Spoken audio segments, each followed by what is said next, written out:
My mother, Patricia Williams, had always been clear about my place in the family hierarchy. As the middle child between two accomplished siblings, I had grown accustomed to being viewed as the underachiever, the one who lacked the natural business instincts that seemed to run in our bloodline. My older sister Jennifer was a corporate lawyer at a prestigious firm, my younger brother Michael was a successful investment banker, and Mom herself had built Williams Consulting into what appeared to be a thriving management consultancy. Meanwhile, I worked as a data analyst for a mid-sized research firm, lived in a modest apartment, and drove a reliable but unremarkable sedan. To anyone observing our family dynamics, the contrast was obvious. I was the cautious, risk-averse child who had settled for stability over ambition. What none of them knew was that 4 years ago, when Mom's consulting firm was struggling to secure the growth capital needed to expand beyond its regional client base, I had quietly arranged for my venture capital fund to provide the $12 million in series of funding that had transformed Williams Consulting from a small boutique firm into a major player in the management consulting space. Not as her son, but through a carefully structured investment vehicle that kept my identity completely hidden from all parties involved. Mom believed she had impressed a group of sophisticated institutional investors with her business plan and growth projections. In reality, she had been pitching to representatives managing my capital.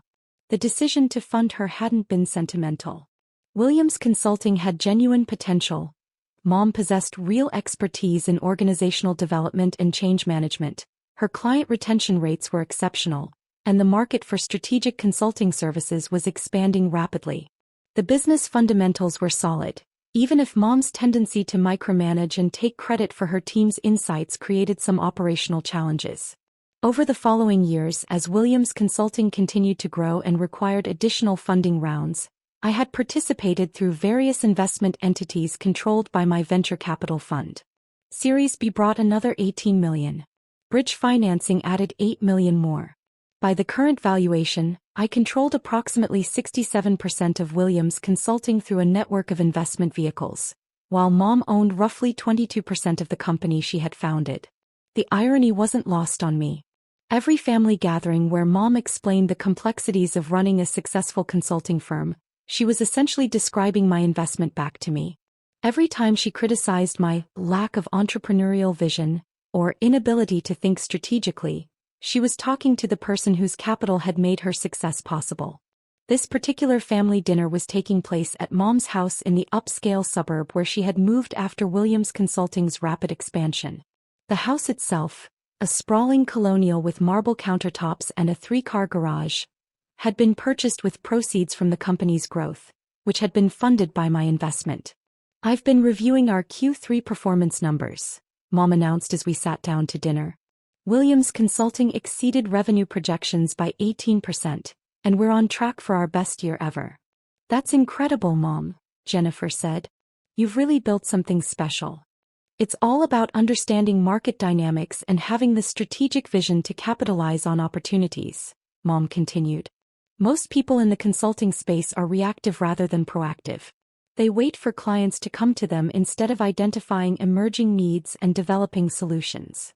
My brother Michael nodded approvingly. "The client list in your last newsletter was impressive. Fortune 500 companies don't typically work with boutique firms unless they're truly exceptional." I continued eating my salad quietly as I typically did during these business discussions. There was no point in mentioning that the Fortune 500 client relationships had largely resulted from strategic partnerships arranged through my investment fund's network, or that the emerging needs Mom had identified were actually market research insights provided by consultants I had hired through one of my portfolio companies. "The key," Mom said, gesturing with her wine glass, "is understanding that consulting isn't just about giving advice.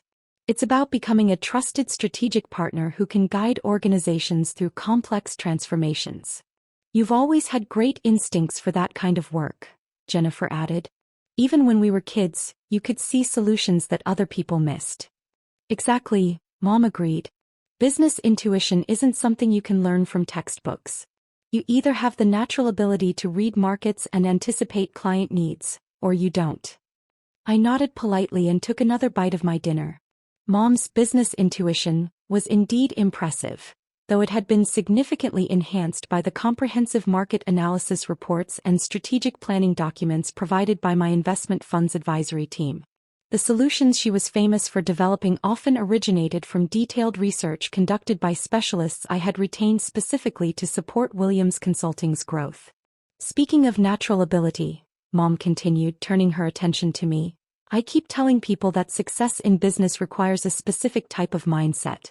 You have to be comfortable with uncertainty, willing to take calculated risks, and able to think several moves ahead. Mom's right, Michael said. Investment banking has taught me that the most successful people are always thinking about long-term strategy while managing immediate challenges. That's exactly the kind of thinking that separates true entrepreneurs from people who just work for other people, Mom said with a meaningful glance in my direction. Some people are content with stable, predictable careers, but real business success requires vision and courage. The family nodded in agreement. This was familiar territory. Mom using her consulting firm's success as a platform to deliver lessons about entrepreneurship and strategic thinking, with the implicit message that I represented everything an ambitious person should avoid becoming. The consulting industry is particularly demanding, Mom continued, because you're constantly dealing with executives who are under enormous pressure to deliver results. If you don't have credibility and expertise, they'll see right through you. How do you maintain that credibility when you're working with such high-level clients? Jennifer asked. Mom leaned back in her chair, clearly enjoying the opportunity to explain her professional philosophy. It's about demonstrating value immediately. When Williams Consulting walks into a boardroom, we don't just present analysis. We present actionable solutions that executives can implement right away. That must require incredible preparation, Michael said. It does. Every client engagement involves weeks of research, data analysis, and strategic planning before we even have our first meeting. That's why Williams Consulting commands premium fees. We're not just consultants, we're strategic partners. I listened with interest as Mom described the extensive preparation process. She was right about the research and analysis being crucial, though she seemed to have forgotten that most of it was conducted by the specialized research team I had funded through one of my investment vehicles. The strategic planning she mentioned was largely based on frameworks developed by business school professors and industry experts who were retained as advisors to my portfolio companies. The best part, Mom said, is that we're just getting started. The management consulting market is evolving rapidly, and Williams Consulting is perfectly positioned to dominate the next phase of growth. What does that mean in practical terms? Jennifer asked. We're developing proprietary methodologies for digital transformation and organizational change management. These aren't just generic consulting approaches, they're specialized frameworks that can't be replicated by our competitors. I almost smiled at that. The proprietary methodologies were indeed valuable, but they had been developed by a team of researchers and consultants working under contract to my investment fund. Mom and her team had contributed important insights and practical experience, but the fundamental intellectual property had been created by specialists I had retained specifically for that purpose. Intellectual property like that must be incredibly valuable, Michael said. It is, Mom agreed. Our projections suggest these methodologies could double our revenue within the next 18 months. As dinner continued, the conversation moved to other topics, but Mom kept returning to her favorite subject, the impressive growth and bright future of Williams Consulting. She discussed upcoming client engagements, potential expansion opportunities, and her plans for establishing Williams Consulting as the premier boutique consulting firm in the region. I remained quiet throughout most of the conversation, occasionally asking questions that demonstrated appropriate interest without revealing any particular expertise. When Mom explained complex strategic concepts, I nodded as if I was learning something new. When she described challenging client situations, I expressed suitable admiration for her ability to navigate such complexity. By the time we reached dessert, Mom had worked herself into a particularly philosophical mood about business success and personal achievement. You know what separates successful entrepreneurs from everyone else? She asked the table. It's not just intelligence or education. It's having the vision to see opportunities that other people miss. That takes real insight, Jennifer said.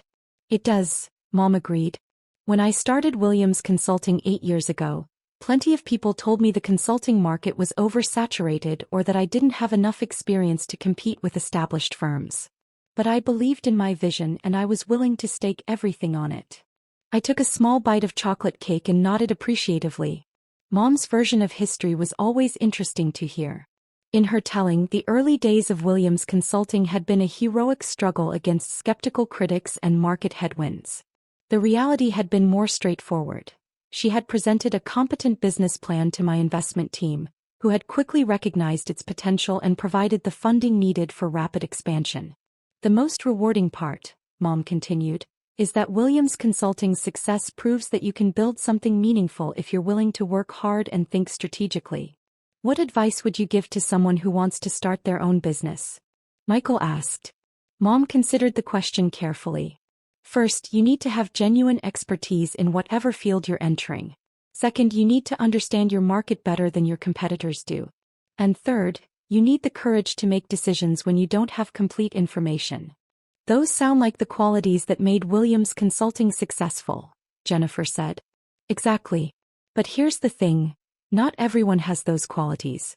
Some people are naturally risk-averse or lack the strategic thinking required for entrepreneurship. There's nothing wrong with that, but it's important to be honest about your own capabilities. Mom's gaze drifted meaningfully in my direction. Take someone who works in data analysis, for example. That's valuable work and it requires specific skills, but it's fundamentally different from building and running a business. Different people are suited for different roles. The family nodded in understanding.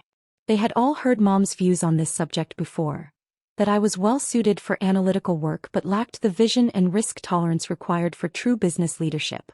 The data analysis industry is certainly important, Mom continued, but it's primarily about processing information that other people collect rather than making strategic decisions based on that information. That's a good distinction, Michael said. There's definitely a difference between analyzing data and using data to make business decisions. Right, Mom agreed. Williams Consulting uses extensive data analysis in our client work, but the real value comes from interpreting that data and developing actionable strategies. That's where business sense and strategic thinking become crucial. I nodded thoughtfully as if I was genuinely learning something about the distinction between analysis and strategy. In reality, I was the one who had funded the development of Williams Consulting's analytical capabilities and strategic frameworks.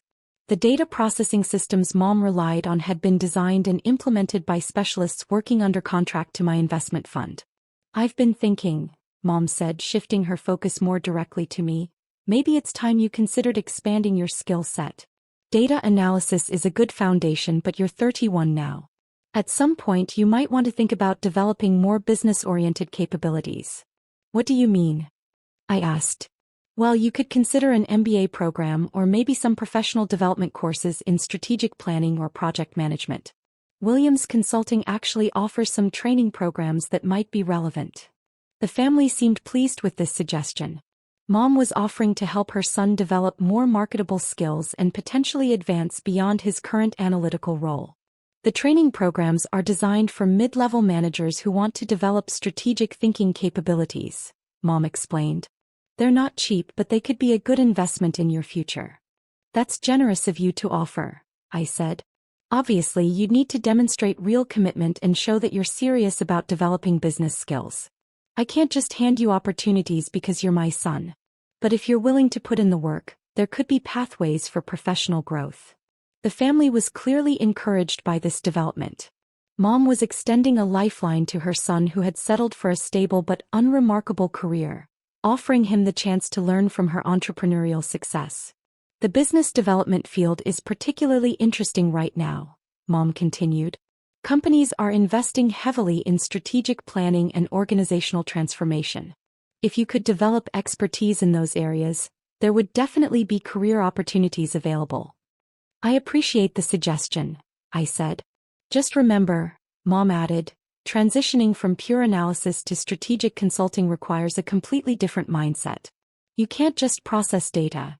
You have to synthesize information, identify patterns, and develop recommendations that executives can act on. As the evening wound down, family members began clearing dishes and preparing to leave. Mom lingered in the kitchen with Jennifer and Michael, continuing to discuss Williams Consulting's growth prospects and strategic initiatives.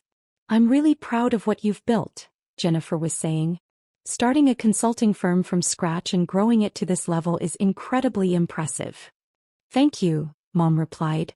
"It's been challenging but also incredibly rewarding. There's something special about building something that creates value for other people." "The client testimonials on your website are amazing," Michael added. "These are serious executives saying Williams Consulting transformed their organizations." "That's what makes the work meaningful," Mom said. "We're not just providing advice, we're helping companies become more effective and successful." I finished drying the last plate and hung up the dish towel. "I should probably head home," I said. "Early day tomorrow."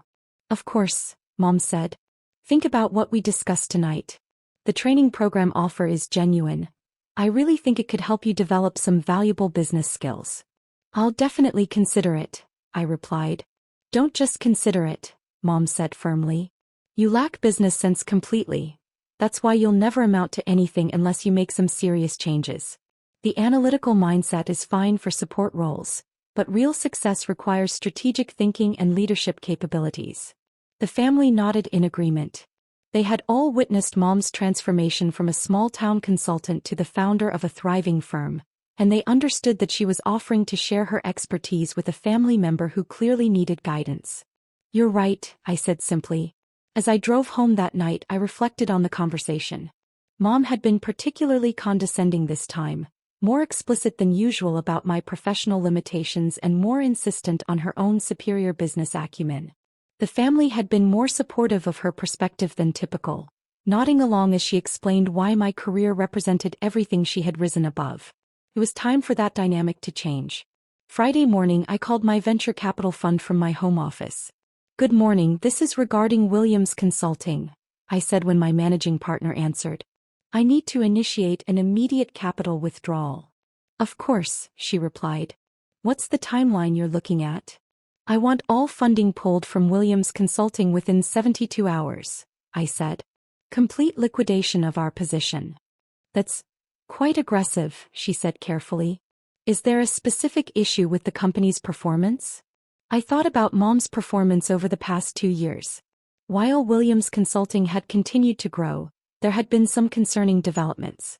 She had begun making strategic decisions without consulting the board, had hired several family friends for key positions despite better qualified candidates being available, and had recently started using company resources for personal expenses.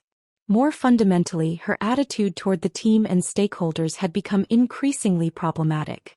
She consistently took credit for strategic insights developed by others, dismissed the contributions of junior staff members, and had begun treating Williams Consulting as her personal kingdom rather than a professionally managed company with fiduciary responsibilities to investors. "Focus on governance concerns and strategic decision-making authority," I said. "Also document the pattern of taking personal credit for team accomplishments and external advisory contributions." "Understood. I'll prepare the withdrawal documentation and notify the company's CFO that we're exercising our liquidation rights. One more thing," I added. "Make sure the notification includes a detailed explanation of why we're withdrawing our investment. I want Williams Consulting's management to understand exactly what behaviors triggered this decision." The withdrawal process began immediately. Williams Consulting's CFO received formal notification that their primary investor was liquidating its entire position due to governance concerns and unauthorized decision-making by company leadership. The legal documentation specified that the withdrawal would be completed within 72 hours as outlined in the original investment agreement. Mom's world began collapsing Friday afternoon. "What do you mean the investors are pulling out?" I could hear Mom's voice through the phone when she called that evening. "This doesn't make any sense. Williams Consulting just had its best quarter ever."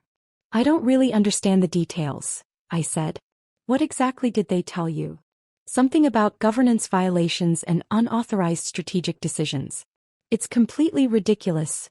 Every decision I've made has been in the company's best interests." I could hear papers rustling in the background and what sounded like Mom pacing around her office. "Did they give you any specific examples of these governance concerns?" They mentioned taking credit for team contributions and making strategic decisions without board consultation. But that's insane. I'm the CEO and founder. Of course I make strategic decisions. That does sound confusing, I agreed. Have you been able to talk to the investors directly? That's the problem, Mom said, her voice rising with frustration. These people hide behind investment vehicles and corporate entities. I've never even met most of them face to face. Mom spent the next 30 minutes explaining how the investor withdrawal would devastate Williams Consulting's operations. Without the venture capital funding, the company couldn't meet its payroll obligations, maintain its office leases, or continue the research and development projects that were essential to its competitive advantage. The worst part, Mom said, is that I have no idea who these investors actually are or why they're doing this. The withdrawal notice came from some corporate law firm representing anonymous investment entities. That must make it very difficult to resolve the situation, I said. Exactly. How am I supposed to address their concerns when I don't even know who they are or what specifically triggered this decision?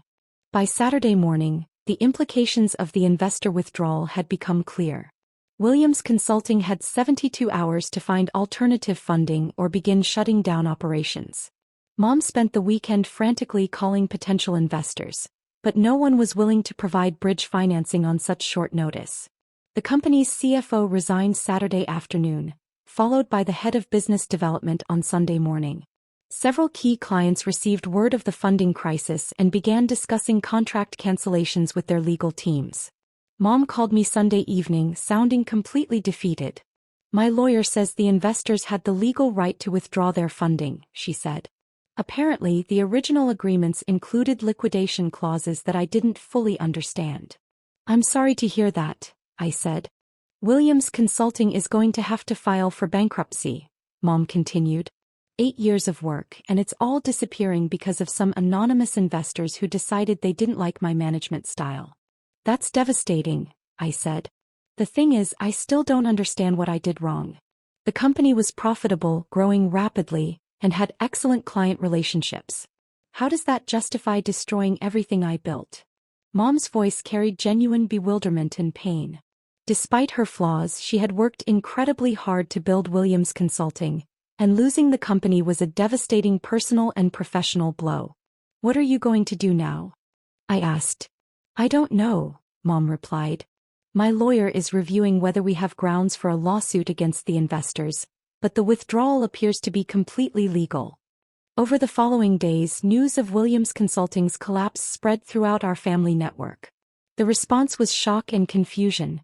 No one could understand how Mom's successful consulting firm had suddenly lost its funding and been forced into bankruptcy. Jennifer called me 3 days after the investor withdrawal. Have you talked to Mom recently? She asked. She seems completely devastated about Williams Consulting. I heard there were some investor conflicts, I said. These situations can be very complicated. She keeps saying the investors betrayed her, but I don't understand why they would destroy a profitable company. I explained that venture capital relationships could become strained when there were disagreements about strategic direction or governance issues. Investors provide funding in exchange for control, I said. When they lose confidence in management, they have the legal right to withdraw their support. But Mom built that company from nothing, Jennifer said. How can they just take it away from her? Founder equity gets diluted during funding rounds, I replied. By the time a company receives significant venture capital, the original founder often owns a relatively small percentage. Jennifer seemed troubled by this information. So Mom never really controlled her own company? She controlled the day-to-day operations, but not the major strategic and financial decisions. That's pretty standard in venture-funded companies. As the weeks passed, Mom struggled to process what had happened to Williams Consulting. The company officially filed for bankruptcy, the office lease was terminated, and the remaining employees were laid off. Mom's house, which had been purchased with proceeds from the company's growth, was at risk of foreclosure since her income had disappeared. More painful than the financial impact was the loss of identity and professional reputation. For 8 years, Mom had been the successful entrepreneur who had built a thriving consulting firm from scratch. Now she was unemployed, fighting with lawyers over severance agreements, and trying to explain to potential employers how her company had collapsed so suddenly. The family rallied around her with support and sympathy, but there was also an undercurrent of confusion and disappointment. Mom had always projected such confidence and expertise about business strategy. The idea that sophisticated investors could simply destroy her company challenged everyone's understanding of how entrepreneurship actually worked. I continued to monitor the consulting industry through my various investment activities. Williams Consulting's client base had been absorbed by larger firms, and the proprietary methodologies Mom had been so proud of were now being implemented by companies with more stable funding structures. 2 months after the bankruptcy filing, Mom called with an update on her situation. "I've been interviewing for senior consulting positions at other firms," she said. "But the Williams Consulting situation keeps coming up, and it's making things very difficult." "How so?" I asked. "Potential employers want to understand why my company failed so suddenly. When I explain about investor conflicts and governance disagreements, they start asking detailed questions I can't really answer. That must be frustrating. The problem is that I still don't know exactly what triggered the investor withdrawal. The legal documentation mentions strategic differences and governance violations, but it doesn't provide specific examples I can address." Mom's voice carried a note of genuine confusion. "I keep thinking there must have been some particular incident or decision that caused this, but I can't figure out what it was. Maybe it was just an accumulation of smaller issues," I suggested. "That's what my lawyer thinks too. But it's hard to explain that to potential employers without sounding like I'm making excuses or avoiding responsibility." As spring turned into summer, Mom's job search continued without success. The consulting industry was small enough that word of Williams Consulting's sudden collapse had spread, and other firms were hesitant to hire a former CEO whose company had been destroyed by investor conflicts. Meanwhile, my venture capital fund had successfully liquidated its position in Williams Consulting and deployed the recovered capital into new investment opportunities. The financial returns had been substantial, though the personal cost to Mom had been higher than I had anticipated. I attended the family 4th of July barbecue at Jennifer's house, where Mom seemed subdued and withdrawn. She still hadn't found a new position and was clearly struggling with the loss of professional identity and financial security. "Any progress on the job front?" Michael asked during dinner. "I'm talking to a few firms," Mom replied vaguely. "The market is pretty competitive right now, especially for senior-level positions." "I'm sure something will work out," Jennifer said encouragingly. "You have too much experience and expertise to stay unemployed for long." Mom nodded but didn't seem convinced. The confident entrepreneur who had dominated family conversations for years had been replaced by someone who seemed uncertain about her future prospects and her own professional capabilities. Later that evening, as family members were cleaning up after the barbecue, Mom approached me privately. "I've been thinking about our conversation at Christmas," she said. "About different types of career success." "Oh," I replied. "You were right that not everyone is cut out for entrepreneurship. Maybe I was too focused on building the biggest possible company when I should have been thinking more carefully about sustainable growth and stakeholder relationships." I nodded thoughtfully. "Those are important considerations. I'm actually considering some independent consulting work or maybe joining an established firm where I wouldn't have to worry about funding and investor relations," Mom continued. "The whole venture capital thing might be more complicated than I understood." "Those could be good options," I agreed. Mom seemed to appreciate the encouragement. I realized I was probably too judgmental about different career paths. There are lots of ways to be successful that don't involve raising venture capital and building massive companies. As autumn arrived, Mom finally found a position as a senior director at an established management consulting firm. The salary was about 40% of what she had been making as CEO of Williams Consulting, and the role involved far less autonomy, but it provided stable income and the opportunity to rebuild her professional reputation. The family was relieved to see her working again, though everyone understood that this represented a significant step back from her previous entrepreneurial success. Mom seemed to be adjusting to her new reality, though she occasionally made bitter comments about investor greed and venture capital politics. At Thanksgiving dinner, our family gathered again at Jennifer's house. Mom attended but seemed reserved compared to previous years. There was no discussion of strategic consulting methodologies or entrepreneurial vision, No confident predictions about market trends or growth opportunities. Instead, the conversation focused on Michael's recent promotion, Jennifer's new partnership track, and my parents' travel plans. When business topics came up, Mom participated politely but didn't attempt to dominate the discussion as she had in the past. I found myself feeling genuinely sympathetic toward her. Despite her condescending attitude and her tendency to dismiss my career, she had worked hard to build Williams Consulting and didn't deserve to lose everything because of governance conflicts that could have been addressed through better communication. As dinner was ending, Mom pulled me aside. "I want to apologize for some of the things I said last Christmas," she said. "I was pretty dismissive of your career and that wasn't fair." "I appreciate that," I replied. "This whole experience has given me a different perspective on business success and professional satisfaction," Mom continued. "I spent so many years focused on building the biggest possible company that I lost sight of other things that matter." "It sounds like you're finding a good balance now," I said. "I'm trying to. The new position is actually quite interesting, and the work-life balance is much better than what I had as a CEO." Mom paused, then added, "I keep wondering what would have happened if I had handled the investor relationships differently. Maybe if I had been more collaborative with the board, or more careful about governance protocols." "It's hard to say," I replied. "Sometimes these situations develop momentum that's difficult to control." "That's true. I just wish I understood exactly what went wrong so I could avoid making similar mistakes in the future." As I drove home that evening, I reflected on the events of the past year. Mom had learned important lessons about humility and stakeholder management, though the process had been more painful than necessary. My venture capital fund had successfully liquidated a problematic investment and deployed the capital more effectively. And our family had developed a more realistic understanding of entrepreneurship and the relationship between founders and investors. The irony, of course, was that Mom still had no idea that her son, the one she had dismissed as lacking business sense, had been the primary source of both her initial success and her eventual downfall. But that was a conversation for another day. Perhaps never. Some secrets were more valuable when they remained hidden, allowing everyone involved to draw their own conclusions about business acumen, strategic thinking, and the complex relationship between vision and capital in the modern economy. The important thing was that lessons had been learned, humility had been gained, and the venture capital ecosystem continued to function as designed, rewarding competent management and penalizing governance failures. Everything else was just family dynamics,